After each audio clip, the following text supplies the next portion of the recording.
Desde a invenção dos aviões na história da humanidade, o homem se libertou dos limites do tempo e distância. Todos os dias, milhões de pessoas chegam a seus destinos pelos céus.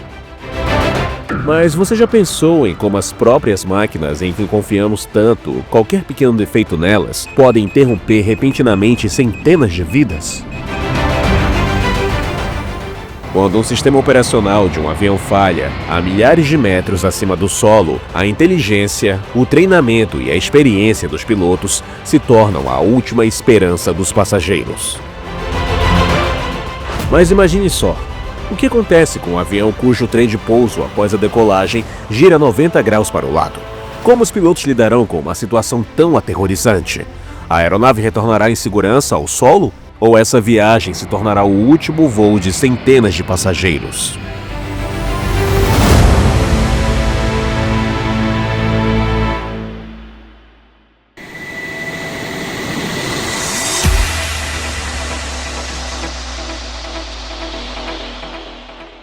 Em 20 de abril de 2011, por volta das 18 horas e 30 minutos, um voo da Vueling Airlines chega e estaciona no Terminal 1 do aeroporto de Barcelona. Esse voo deveria decolar de Barcelona e aterrissar no aeroporto de Sevilha, na região sul da Espanha. O voo estava sendo operado com o modelo Airbus A320. Em 2011, esse avião tinha mais de 20 anos de idade e era uma das aeronaves mais antigas da frota da companhia aérea. Na verdade, até a fabricante da aeronave, a Airbus, tinha parado de produzir essa série de aviões em 1990. Apesar disso, mesmo 21 anos depois de ter sido retirado da linha de produção, o avião ainda estava em uso porque tinha alguns recursos que outras companhias aéreas não ofereciam em suas aeronaves, até mesmo naquela época.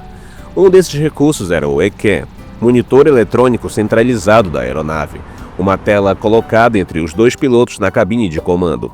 Essa tela exibia todos os controles e alarmes essenciais do avião, combinando-os para que os pilotos pudessem visualizá-los bem. Em 4 de abril de 2011, foi o terceiro voo desse avião, e o comandante já havia completado 2 voos antes desse. O comandante do avião era um cidadão francês de 47 anos de idade, com um total de cerca de 10.400 horas de voo, das quais 4.100 horas foram gastas voando nessa série de aeronaves.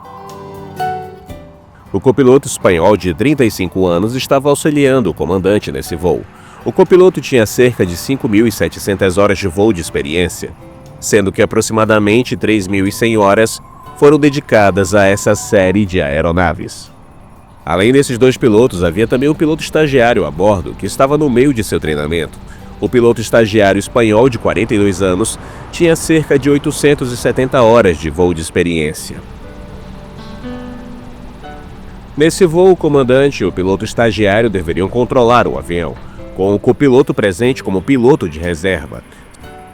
O sol estava esperando a hora de se pôr no céu de Barcelona, e o tempo estava perfeito para a decolagem do voo. Aproximadamente 150 passageiros haviam se acomodado em seus assentos no avião. Muitos deles eram turistas viajando para a cidade de Sevilha, no sul da Espanha, enquanto outros estavam indo ao encontro de suas famílias ou voltando para o trabalho. Além desses 150 passageiros, havia também 4 membros da tripulação a bordo do avião. Voo 2220 solicitando decolagem. Entendido. Permissão para o voo 2220 concedida. Entendido. Depois de receber a autorização do controlador, o piloto ajustou a potência para o nível de decolagem e às 19 horas e 2 minutos, o avião decolou do aeroporto de Barcelona.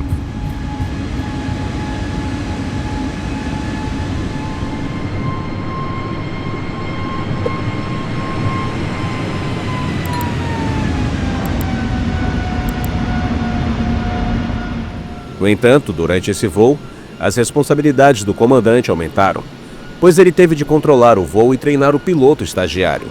Como se tratava de um voo curto, o comandante precisou executar as operações rapidamente. Cerca de 2 minutos após a decolagem, a aeronave havia atingido uma altitude de aproximadamente 35 mil pés. Essa é a altitude normal em que os aviões comerciais operam. Cerca de 25 minutos após a decolagem, às 19 horas e 29 minutos, O primeiro aviso ambar, ou alarme de precaução principal, apareceu na cabine de comando. Alguns segundos depois, a tela do ICAM na cabine de comando exibiu uma mensagem indicando a falha do sistema de pouso por instrumentos, ILS. E, após alguns instantes, a tela em frente do comandante ficou completamente em branco. Antes que os pilotos pudessem entender o que estava acontecendo, a tela na frente do comandante começou a funcionar novamente, exibindo uma nova mensagem: falha na roda NWS. Essa mensagem significava que o sistema de direção da roda do nariz do avião, que controla as rodas dianteiras do avião, havia falhado completamente. Tendo isso em mente, ele mandou o piloto estagiário de volta ao seu assento e chamou o copiloto de volta à cabine de comando. Durante o período em que foi piloto de treinamento, o copiloto enfrentou muitas situações em que o nariz de pouso ou os trens de pouso dianteiros falharam. O comandante queria utilizar totalmente a experiência do copiloto nessa situação. Enquanto discutia a situação, o copiloto se lembrou de um incidente semelhante que aconteceu com o voo JBU-292 da JetBlue Airways em 31 de setembro de 2005. Em 21 de setembro de 2005, o Airbus A320 da JetBlue Airways estava decolando do aeroporto de Burbank, na Califórnia, com destino ao aeroporto JFK de Nova York. Após a decolagem, quando os pilotos pressionaram o botão para recolher o trem de pouso do avião, eles receberam uma indicação na cabine de que o observador de choque do trem de pouso havia falhado. Os pilotos precisavam do máximo do tempo possível para analisar e controlar a situação. Primeiro, eles levaram o avião a uma altitude de 14 mil pés e, em seguida, começaram a lidar com a situação. Após lerem o manual de emergência, perceberam que a roda do nariz do avião, ou o trem de pouso dianteiro, poderia ter girado 90 graus. Para confirmar isso, eles passaram com o avião pela torre de controle do aeroporto da Califórnia. O ATC, controlador de tráfego aéreo da torre, confirmou que o trem de pouso dianteiro do avião, ou a roda do nariz, havia realmente girado 90 graus. Depois de confirmar a situação exata, os pilotos começaram a trabalhar nas opções para um pouso de emergência. Enquanto o avião estava voando para queimar combustível, a notícia do incidente vazou para a mídia. Um canal de notícias privado enviou um helicóptero para cobrir o pouso de emergência. Os repórteres do helicóptero estavam cobrindo o pouso do avião de uma altitude maior. Após várias horas de voo, quando o combustível do avião já tinha baixado, o avião iniciou sua descida para o aeroporto a uma velocidade de 120 milhas náuticas por hora. Quando a velocidade atingiu 90 milhas náuticas por hora, o avião acionou os freios. Após o pouso, os pneus do avião sofreram pressão extrema e os dois pneus da roda de pouso do nariz estouraram. Todo o peso do avião foi então transferido para o aro de ferro do trem de pouso do nariz. Apesar disso, o avião continuou o pouso com o aro de ferro roçando na pista. No entanto, o avião conseguiu parar antes do fim da pista e não houve incêndio na aeronave. O copiloto tinha assistido toda a cobertura do incidente na TV nacional, e as lembranças do incidente estavam frescas em sua mente. Ele queria usar sua experiência daquele evento para lidar com a situação atual. Com muitas incertezas em mente, os pilotos começaram a se aproximar da pista 27 do aeroporto de Sevilha. Voo 2220 solicitando o pouso de emergência. Voo 2220, prossiga para a pista 27. A essa altura, eram cerca de 20 horas e o piloto começou a alinhar o avião com a pista para o pouso. Durante esse tempo, os dois pilotos estavam trabalhando continuamente no problema com o nariz de pouso do avião e procurando uma solução. Apesar de seus esforços, os pilotos não conseguiram descobrir qual era o problema exato com o nariz do pouso do avião ou quais medidas precisavam ser tomadas para resolvê-lo por volta das 20 horas e 8 minutos. O piloto entrou em contato com o ATC novamente e emitiu um sinal de PAM-PAM. Piloto para o ATC, PAM-PAM. Após receber o sinal de alerta, o controle de tráfego aéreo do aeroporto de Sevilha declarou uma emergência local. A pista foi liberada e todos os voos que chegavam foram desviados.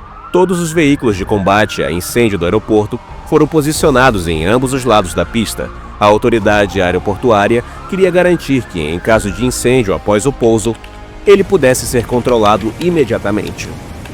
Depois que todos os preparativos foram feitos, o ATC deu autorização para o pouso do avião. Voo 2220 solicitando pouso. Voo 2220, prossiga com seu pouso. Após receber a autorização de pouso final do ATC, os pilotos começaram a se preparar para a aterrissagem às 20 horas e 19 minutos e acionaram o trem de pouso primeiro. No entanto, seus problemas estavam prestes a começar. Mas nesse momento, quando o comandante olhou para as luzes do trem de pouso na tela à sua frente, todas as 3 luzes estavam verdes. Isso significa que todos os trens de pouso haviam sido acionados corretamente e travados no lugar. Mas com a luz de falha do amortecedor na cabine de comando, os sistemas de piloto automático, propulsão automática e diretor de VOOFD pararam de funcionar. Depois que os sistemas de automação falharam, o comandante e o copiloto tiveram que controlar a aeronave manualmente. Usando sua experiência de mais de 10.400 horas de voo, o comandante assumiu o controle da aeronave.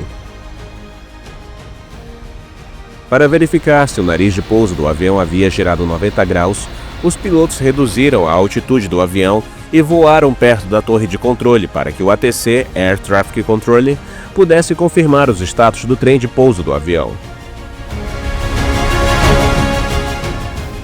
Por volta das 20 horas e 21 minutos, depois de passar pela torre de controle, o ATC confirmou que o nariz de pouso do avião havia realmente girado 90 graus.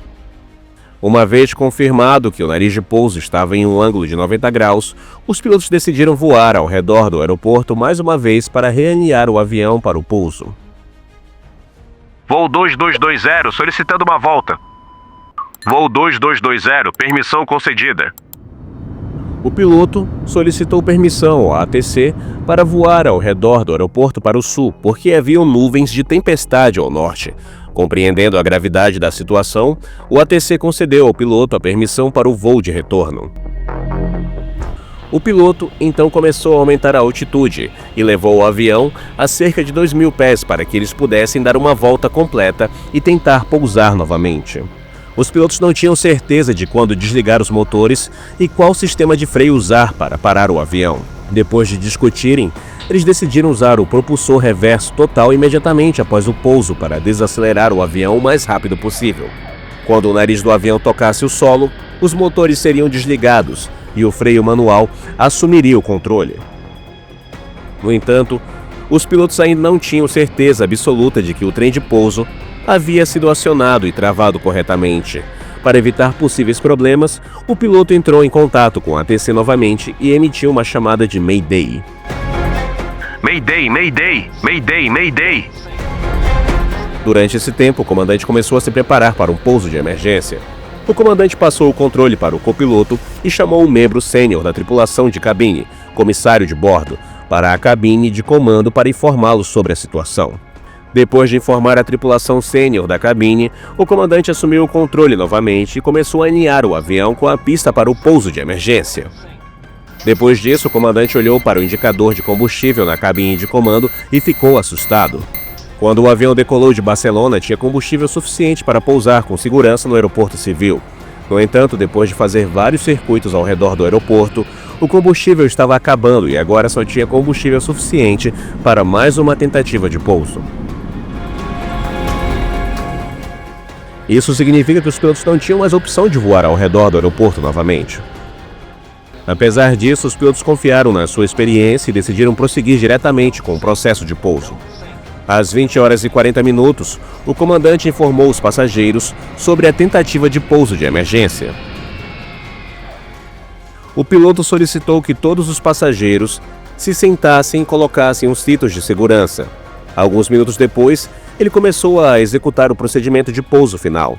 Às 20 horas e 45 minutos, o piloto alinhou o avião com a pista número 27 e solicitou permissão de pouso final ao ATC. O ATC concedeu permissão para o pouso e, apesar de a roda do nariz estar inclinada em 90 graus, o avião começou a pousar. O piloto primeiro ajustou os flaps do avião para 15 graus e, em seguida, ajustou-os imediatamente para 35 graus. O avião, com mais de 150 pessoas a bordo, iniciou o processo de pouso. Assim que as rodas traseiras do avião tocaram o solo, o piloto ativou a propulsão reversa em ambos os motores. Essa ação reduziu significativamente a velocidade do avião. Junto com a reversão do propulsor, o comandante ativou simultaneamente todos os sistemas de freio manual. Depois que as rodas traseiras tocaram o solo, o piloto tentou manter o nariz do avião no ar pelo maior tempo possível. O comandante lidou com a situação com tanta perícia que, mesmo vários segundos depois que os trens de pouso traseiro tocaram o solo, o nariz do avião ainda não tinha entrado em contato com a pista. Depois que a velocidade do avião diminuiu consideravelmente, o comandante abaixou habilmente o nariz do avião. Assim que a roda do nariz tocou a pista, houve uma forte vibração. Em segundos, os dois pneus da roda do nariz estouraram. A propulsão reversa, juntamente com os sistemas de freio automático e manual, fez seu trabalho. E pouco depois que a roda do nariz tocou o solo, o avião parou completamente. Alguns segundos depois que o avião parou, o silêncio era total. Todos estavam rezando silenciosamente para que não houvesse nenhum incêndio durante o pouso de emergência. Após alguns segundos de silêncio, o piloto ligou o rádio e perguntou ao ATC se havia algum incêndio no avião. Tem algum incêndio no nosso voo? Não foi detectado fogo. Prossiga para o desembarque. O ATC informou ao piloto que não havia fogo no avião. Os pilotos ficaram aliviados ao ouvir isso. Os passageiros a bordo não faziam ideia de que tinham acabado de escapar da morte. Assim que foi confirmado que não havia fogo em nenhum lugar do avião, os passageiros foram evacuados, seguindo os procedimentos normais. Durante a investigação, foi constatado que o giro de 90 graus da roda do nariz do avião foi causado por 3 fatores. O primeiro foi um curto-circuito nos fios elétricos, causado por manutenção inadequada. O segundo foi uma falha de válvula de direção, que também foi resultado de manutenção inadequada. A terceira causa não pode ser identificada durante a investigação. Foi descoberto também que o manual de emergência da aeronave não incluía um procedimento para lidar com tal situação. Surpreendentemente, houve 18 casos semelhantes em diferentes aviões da mesma série em que a roda do nariz girou 90 graus, com 8 causas diferentes identificadas. Como resultado, a Airbus, fabricante da aeronave, foi recomendada a criar um procedimento específico para lidar com esses incidentes. Às 20 horas e 50 minutos, cerca de 10 minutos após o pouso, todos os passageiros haviam sido evacuados do avião em segurança. Durante todo o incidente, foi declarada uma emergência no aeroporto e 11 voos que estavam chegando ao aeroporto foram desviados para outros aeroportos. Além disso, 18 voos programados para partir do aeroporto sofreram atrasos ou foram cancelados. A boa notícia é que todos os passageiros do voo 2220 estavam a salvos.